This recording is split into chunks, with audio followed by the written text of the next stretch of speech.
Quel est le sens du voyage ? Que dit-il de nos rapports au monde ? Qu'est-il en mesure d'apporter à nos vies déjà bien remplies ? Peut-il être une voie d'émancipation pour celles et ceux qui l'engagent ? Peut-il redéfinir les manières de se rencontrer et de faire société ? Quelles peuvent être ces existences dans le monde complexe d'aujourd'hui et celui que l'on désire pour demain ?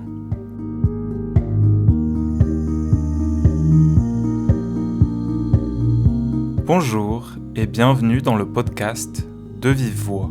Je suis Anthony, la personne qui se pose toutes ces questions. Pour y répondre, je t'invite à sortir des sentiers battus du tourisme de masse. Partons ensemble à la rencontre de celles et ceux qui pensent et expérimentent le voyage différemment, afin de comprendre quel sens ils donnent à leur mise en mouvement. Accroche-toi bien à ton siège, à ta selle ou à tes bâtons. L'aventure sonore que nous allons vivre ne va pas te laisser indemne. Après tout, il n'y a pas de véritable voyage sans profonde transformation de soi et du monde.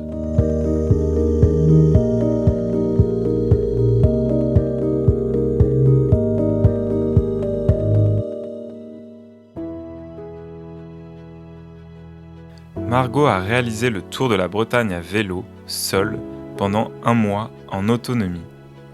Cette expérience lui permet de se reconnecter à son corps et comprendre ses limites, de découvrir les divers visages de la région à son rythme et surtout de progressivement accorder sa confiance en elle et aux autres. Avec ce voyage, Margot désire expérimenter la générosité et découvrir les bonheurs simples de l'itinérance. Une expérience de voyage locale, accessible, qui nous invite à nous détacher du culte de la performance pour mieux vivre et s'imprégner du territoire traversé. Belle écoute. Bonjour Margot, donc on se retrouve pour ce second témoignage, cette fois-ci sur une expérience complètement différente.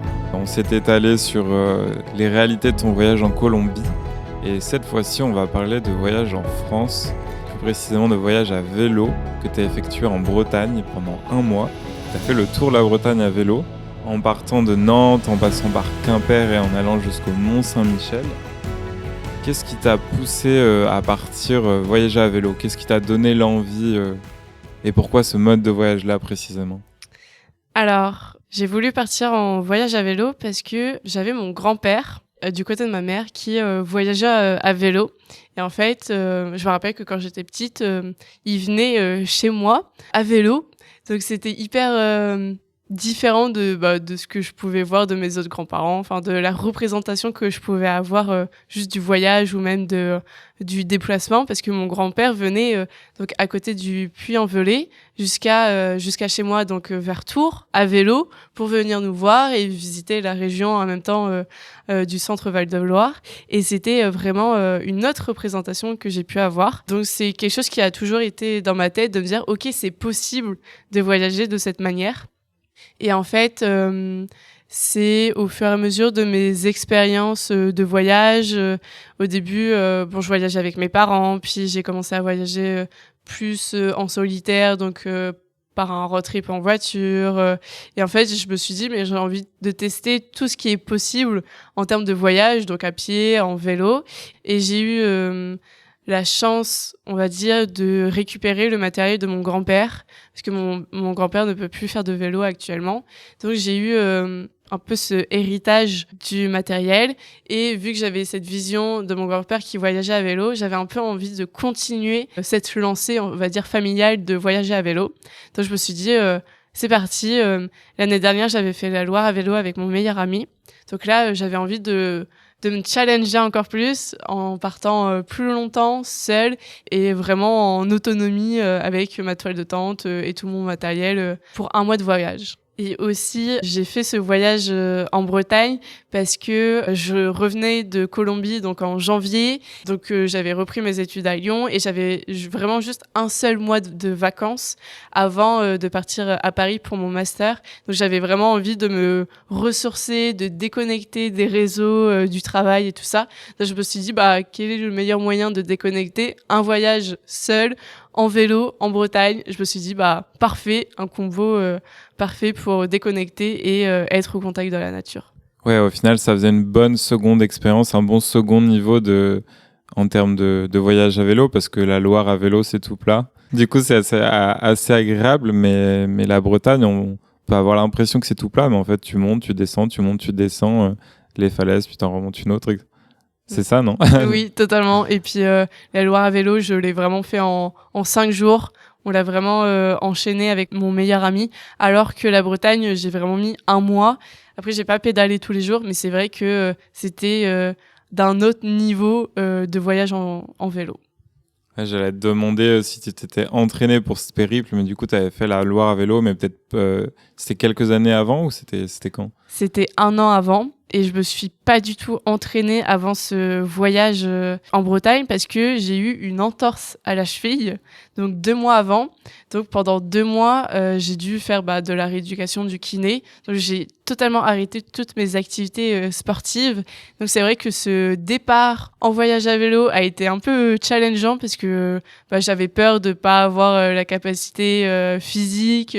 C'était un peu une reprise un peu rudimentaire et très intense du sport pour ma part. Comment se sont passées justement les premières journées de voyage à vélo? Ça a été assez compliqué et assez intense, on va dire, parce que déjà physiquement, c'était assez challengeant de me faire 60 km par jour, parce que ça demande quand même une sacrée force physique. Et puis après, au début, j'étais vers Nantes, donc c'était assez plat. Mais il y a beaucoup de faux plats en Bretagne. Donc, t'as l'impression que c'est tout plat, mais en fait, pas du tout. Et on sent bien au niveau des cuisses. Donc ça, c'était assez dur. Et puis, j'avais besoin de retrouver mon rythme, de voir combien de kilomètres je voulais faire, d'apprendre à vraiment être à l'écoute de mon corps et de mes besoins. Donc, c'est vrai que les premiers soirs, je m'arrêtais, j'en pouvais plus physiquement, même émotionnellement, d'avoir fait ces journées de vélo. Et puis aussi, je ressentais beaucoup la solitude. C'est étonnant parce que j'ai l'habitude de voyager seule, mais alors là, j'étais vraiment seule parce que sur mon vélo, même s'il y avait d'autres personnes que je pouvais croiser, mais c'était peut-être des bonjours ou des discussions qui duraient peut-être 2 minutes, mais après, pendant 6 heures de vélo, j'étais vraiment seule dans la nature et ça m'a fait vraiment bizarre parce que en fait, j'avais le temps de repenser à toute ma vie, donc le début a été très challengeant. Parce que je me disais, mais pourquoi je fais ça? J'avais du mal à retrouver les motivations que j'avais au début de partir en voyage à vélo. Et c'était assez intense, on va dire.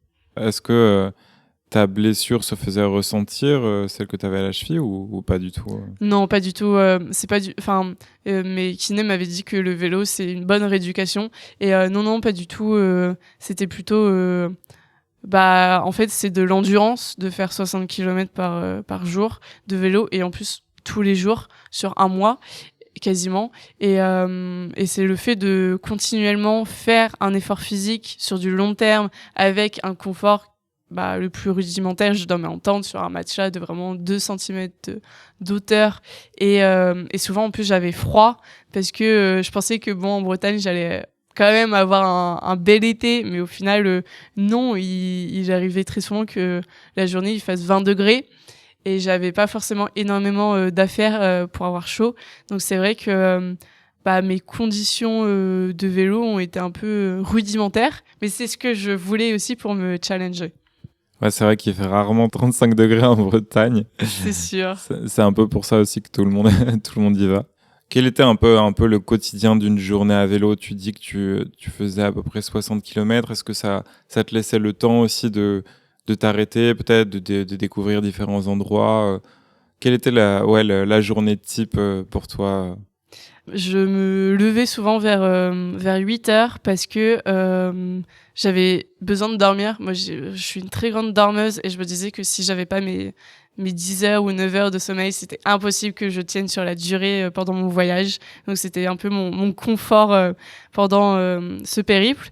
Et donc, je me levais vers 8 heures. Après, je mettais beaucoup de temps quand même à ranger toutes mes affaires parce que même si j'avais que 4 sacoches sur mon vélo et ma tente à plier, en fait, ça prend beaucoup de temps, surtout en étant seule. Ça, je l'ai vachement remarqué. Donc, je mettais bien 1 heure et même 1 heure et demie à tout plier et être prête vraiment à commencer ma journée de pédalage, si on peut dire ça comme ça.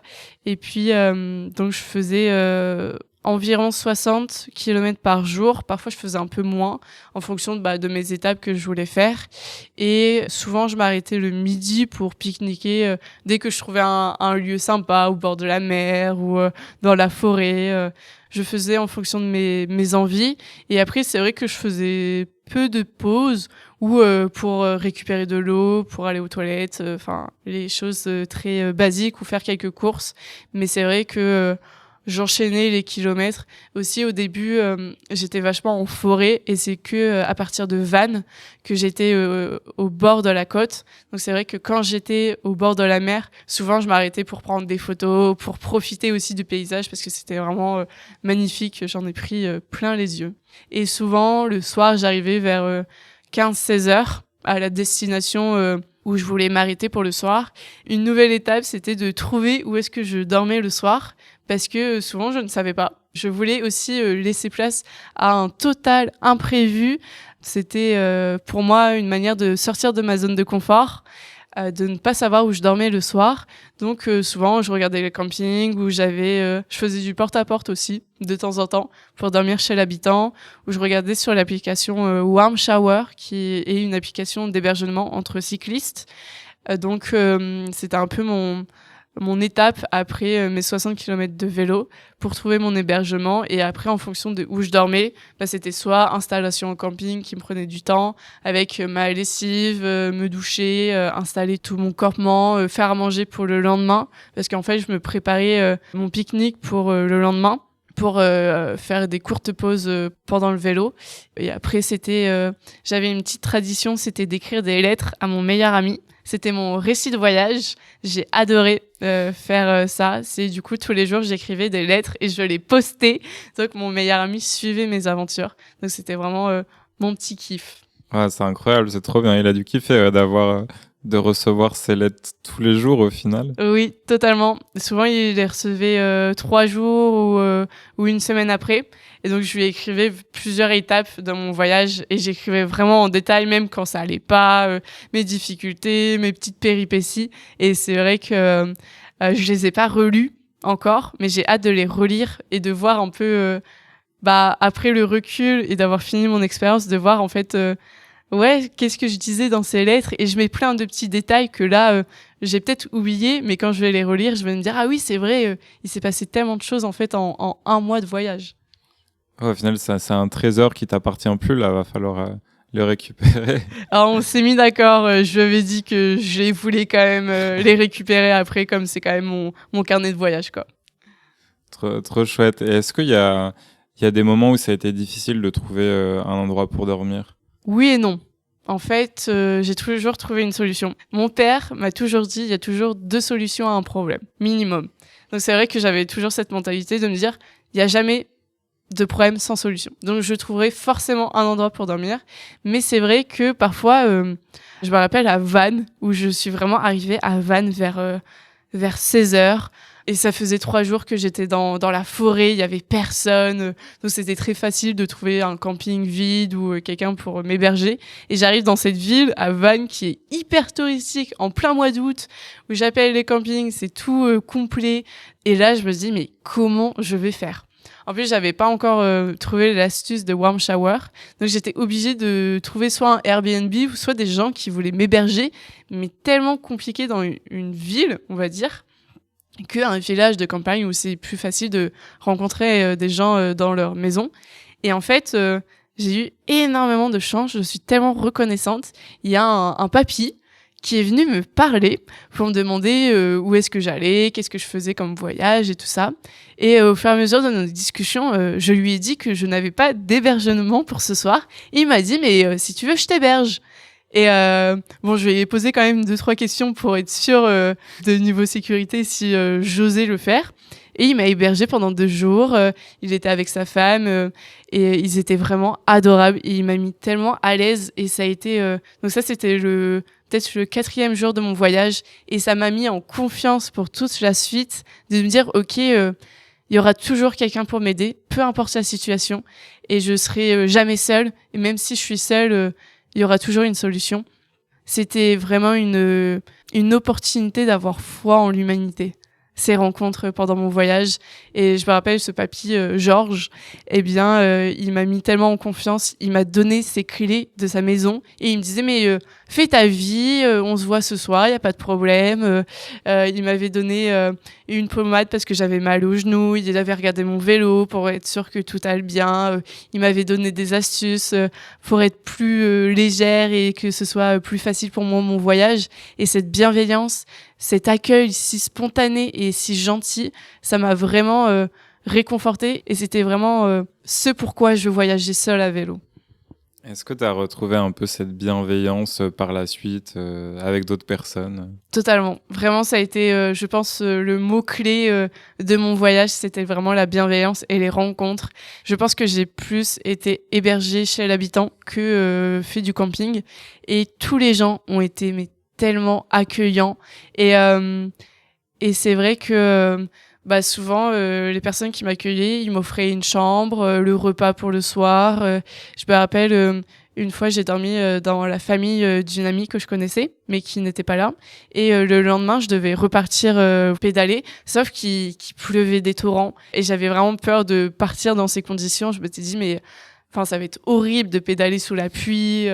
En plus, il faisait froid, donc je me voyais pas du tout repartir. Et je leur ai demandé s'ils pouvaient m'héberger un jour de plus, alors que c'était pas du tout prévu. Ils m'ont dit, il y a pas de souci, on t'accueille, on est là pour toi, reste un jour de plus et ça sera mieux le prochain jour. Donc c'est vrai qu'il y a eu toujours cette bienveillance et cet accueil si spontané des gens et même des choses toutes simples de personnes. Je me rappelle au camping, un matin, péripétie de femme, mais j'ai eu mes règles et j'avais pas du tout prévu. Et il y a une dame au camping qui m'a passé un paquet de serviettes hygiéniques, mais gratuitement et sans attendre quoi que ce soit en retour. Et cette générosité m'a vraiment marquée et fait du bien. Vu le contexte en plus politique très tendu au mois d'août. Donc voilà, c'était vraiment incroyable cette rencontre avec les gens et les inconnus. Trop chouette, ouais, ça avait l'air d'être incroyable, effectivement, et c'est trop bien comme tu dis, à partir du moment où il y a une personne qui t'a donné sa confiance, que toi, tu puisses en retour aussi donner ta confiance à potentiellement toutes les personnes que tu pouvais rencontrer sur le chemin. Après, c'est sûr que j'ai quand même un profil qui favorise les rencontres. C'est vrai que je suis une femme, je suis blanche, j'ai 20 ans, je suis à vélo et j'étais seule. Donc, en fait, il y a beaucoup de facteurs qui ont aussi favorisé et qui sont importants à prendre en considération dans ces rencontres. Parce que je sais que parfois, les gens avaient peur pour ma propre sécurité, alors que moi, j'étais très bien seule. Mais du coup, il y avait un peu cette mentalité de venir en aide et d'être un peu le sauveur d'une personne qui peut être en détresse, même si je l'étais pas du tout. Et cette réalité que moi j'ai eue de ces rencontres si spontanées, si généreuses, ça a été ma réalité, mais peut être totalement différente en fonction des personnes, en fonction du profil de la personne qui voyage. Ouais, c'est important de le rappeler, merci. Pour en venir à un peu un autre sujet, aux réalités de ce qu'était pour toi aussi le voyage à vélo, est-ce que ça a été un défi physique pour toi ? Comment ça s'est passé à ce niveau-là ? Oui, ça a été vraiment un défi, mais même émotionnellement et mentalement, parce que en fait, je suis partie avec beaucoup de peur. J'avais peur de pas en être capable, j'avais peur de pas trouver des gens gentils sur mon chemin, j'avais peur de souffrir de la solitude, j'avais peur de devoir abandonner au bout de 3 jours, j'avais peur de pas avoir les capacités physiques. Vraiment, j'étais remplie de doutes. Vraiment, mes 3 premiers jours, c'était vraiment mais pourquoi je fais ça ? J'ai peur, je suis pas bien. Vraiment, psychologiquement, ça allait pas forcément très bien. Donc forcément, ça a impacté aussi ma condition physique. Je me rappelle que mes 3 premiers jours ont été très intenses parce que, en fait, je pédalais beaucoup trop et trop rapidement. Parce que je me comparais aussi aux autres personnes que je rencontrais, qui allaient peut-être un peu plus vite ou qui avaient beaucoup plus de facilité, qui étaient moins chargées. Et en fait, je me comparais aux autres, mais du coup, je n'étais plus du tout attentive à moi-même. Et en fait, je me suis blessée. je me suis blessée, j'ai eu des douleurs à mes genoux.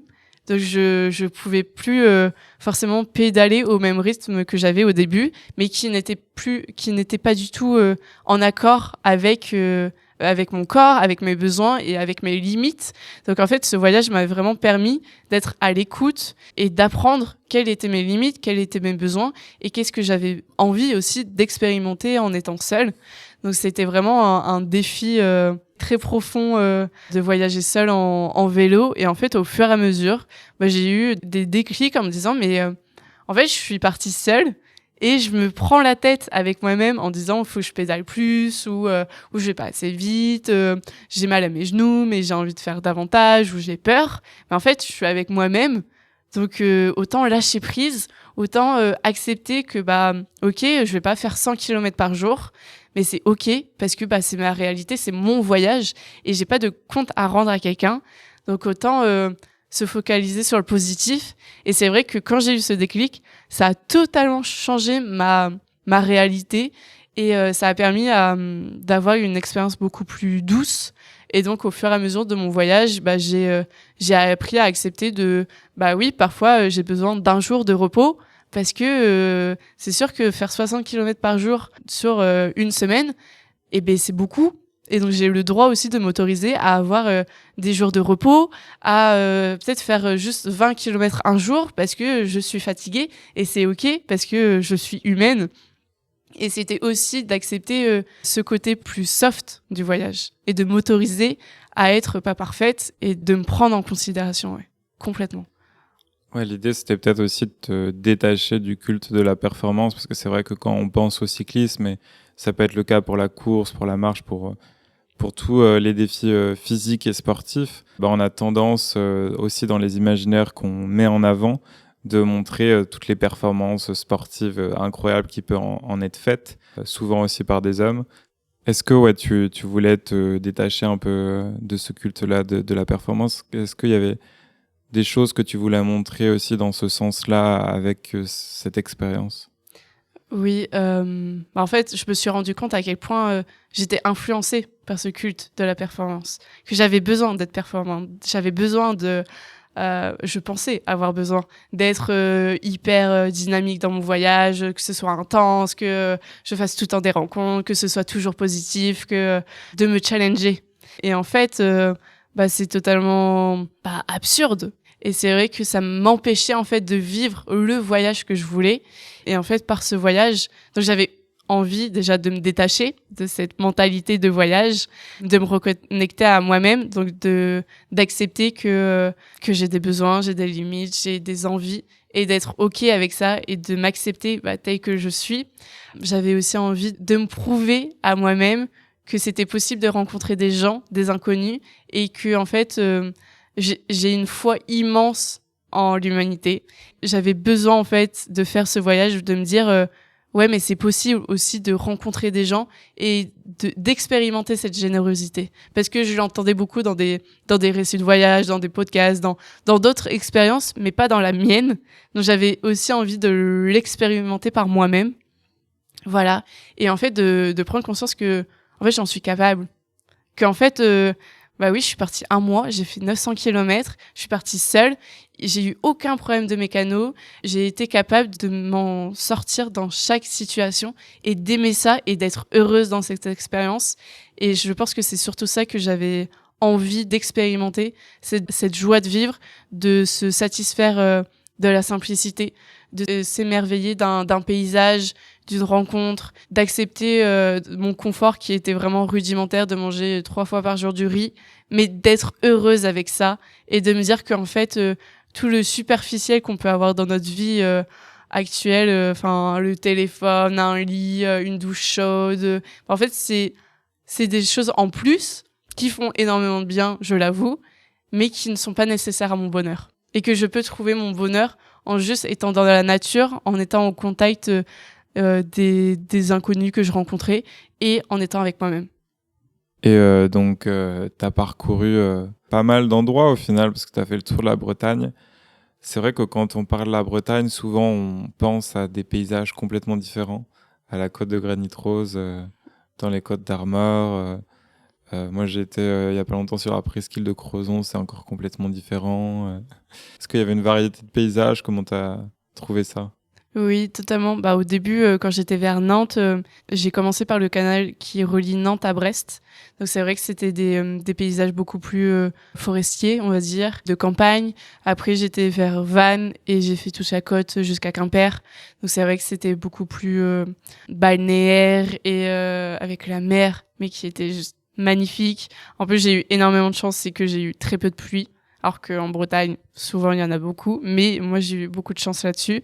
Après, je suis rentrée dans les terres pour passer de l'autre côté de la Bretagne, donc vers Morlaix et Carantec. Donc c'est vrai que dans les terres, bah, c'est beaucoup plus agricole.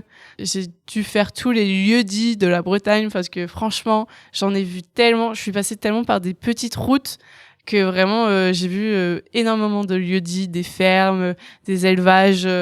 Donc c'est vrai que j'ai vu des paysages totalement différents, mais j'ai beaucoup apprécié cette diversité, de voir tous ces paysages. Même après, j'étais vers Lannion, vers la côte de Granit Rose. Il y a aussi vers Saint-Quay, il y a la route des Falaises qui est vraiment splendide. Puis après, je suis arrivée au Mont Saint-Michel où c'était vraiment en fait. J'avais oublié qu'il y avait un pèlerinage du Mont Saint-Michel et quand j'ai réalisé, je me suis dit mais en fait c'est comme si j'avais fait un pèlerinage pendant mon voyage à vélo aussi.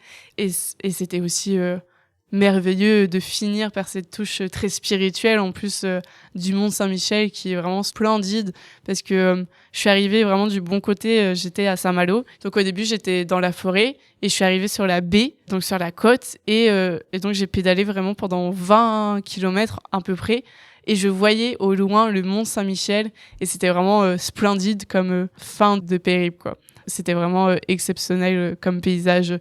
J'ai même vu des dauphins à un moment donné vers Saint-Quay. Enfin, vraiment, j'ai eu énormément de chance niveau des paysages. J'ai vu des couchers de soleil vraiment magnifiques aussi.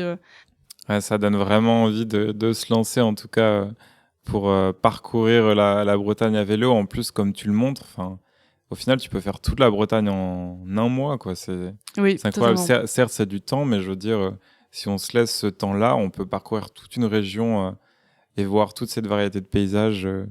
Oui, c'est clair. Et puis, j'ai calculé, en fait, j'ai mis 18 jours à faire le tour de la Bretagne.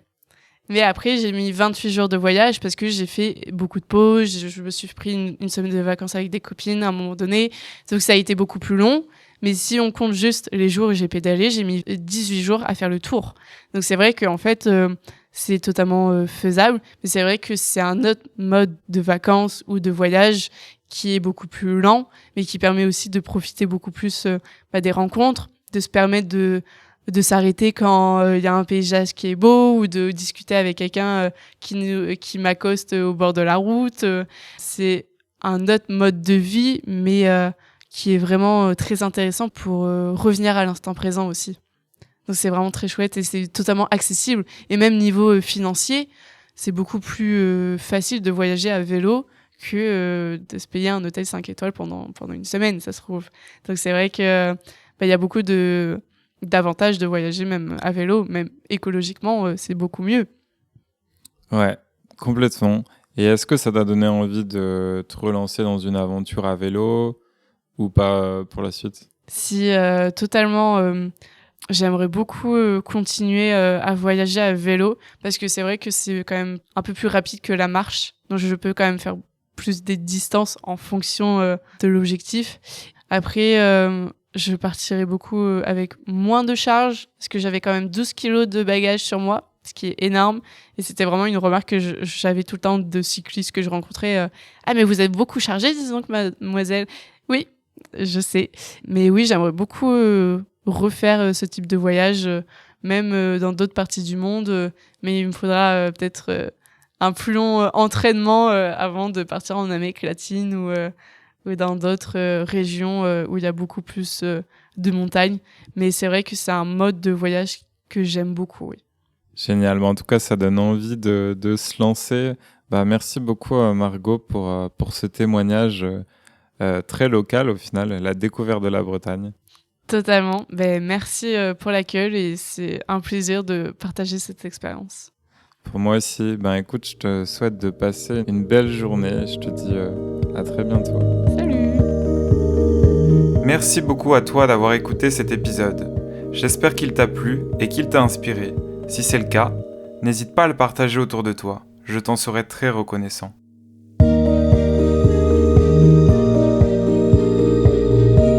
Nous voici à la croisée des chemins. L'occasion de se rendre compte qu'il n'existe pas de voie toute tracée quand on parle de voyage engagé, mais bien d'une pluralité de vive voix. Ce témoignage peut-il nous inciter à nous mettre en mouvement à notre tour ? Faire du voyage un outil pour se reconnecter au vivant et agir ensemble ? Un nouveau départ nous attend. Alors, faisons le premier pas.